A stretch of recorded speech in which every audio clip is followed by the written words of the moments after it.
80 लाख रुपए की ठगी हुई। ऐसे तमाम लोग हैं जो लगातार चाहे आईटी के प्रोफेसर हो, चाहे सॉफ्टवेयर इंजीनियर हो, और पैसे न होने की दशा में लोग 17-17 दिन तक कमरों में बंद रहे।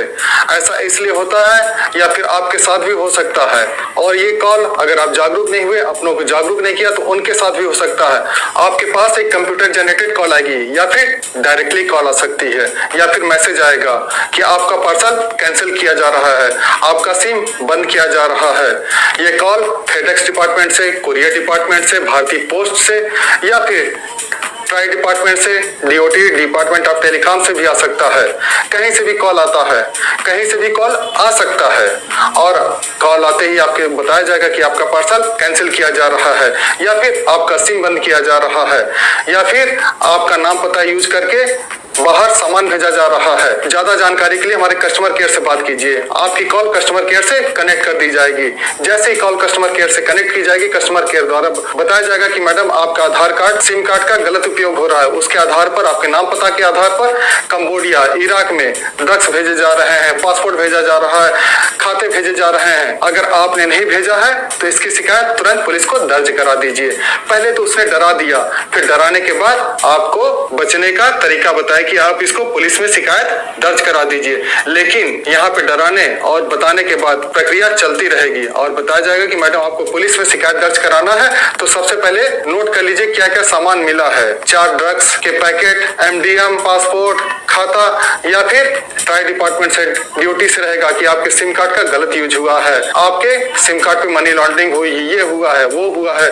आप तुरंत एफआईआर दर्ज कराइए। जब आप एफआईआर दर्ज कराने के लिए बात आएगी तो तुरंत ही बताएंगे कि हम पुलिस से इसको कॉल को कनेक्ट कर दे रहे, क्योंकि हाई प्रायोरिटी मामला, हाई सेंसिटिव मामला। तुरंत आप एफआईआर दर्ज करा देंगे तो बच जाएंगे। जैसे ही एफआईआर दर्ज कराने के लिए पहले यहाँ पे डरा दिया, फिर बचने का तरीका बताया, और फिर पुलिस से कॉल को कनेक्ट कर दी जाएगी। तो जहां से फोन आया और जिस पुलिस को कॉल कनेक्ट की जा रही, सारे के सारे साइबर अपराधी जो मिले हुए हैं। जैसे पुलिस को कॉल कनेक्ट की जाएगी, आप अपनी समस्या बताना चालू करेंगे, बताएंगे कि हाँ मेरे नाम पर ये सामान जा रहा था, ये जा रहा था। पुलिस अच्छे से बात करते हुए जो साइबर अपराधी है आपका एफआईआर ऑनलाइन नोट करना चालू करेगी। तभी पीछे से आवाज आएगी, अरे इनका तो नाम का मनी लॉन्ड्रिंग हो रखा है, इनके नाम पर ह्यूमन ट्रैफिकिंग हो रखा है, इनके नाम पर ये हो रखा है, इनके नाम पर वो हो रखा है। फिर पुलिस अधिकारी द्वारा बताया जाएगा, मैम आपके नाम का गलत उपयोग 4-5 जगह हुआ है, जिसमें करोड़ों का हेर फेर हुआ है, करोड़ों का लेन देन हुआ है। इसकी जांच हम करेंगे, पूरी करेंगे।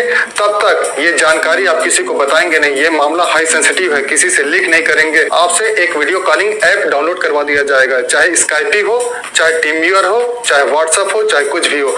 आप इस कैमरे के सामने से नहीं हटेंगे, इस कैमरे के सामने से नहीं लेंगे। अपना कमरा बंद कर लीजिए, मोबाइल को ऑन कर लीजिए, चार्जिंग पे लगा दीजिए, कमरे में बंद हो जाइए और कैमरे के सामने से नहीं हटेंगे। ये हुआ डिजिटल अरेस्ट, और कानून की परिभाषा में ऐसा कोई डिजिटल अरेस्ट नहीं है। तो यहाँ तक भी हो जाए तो बिल्कुल डरना नहीं है।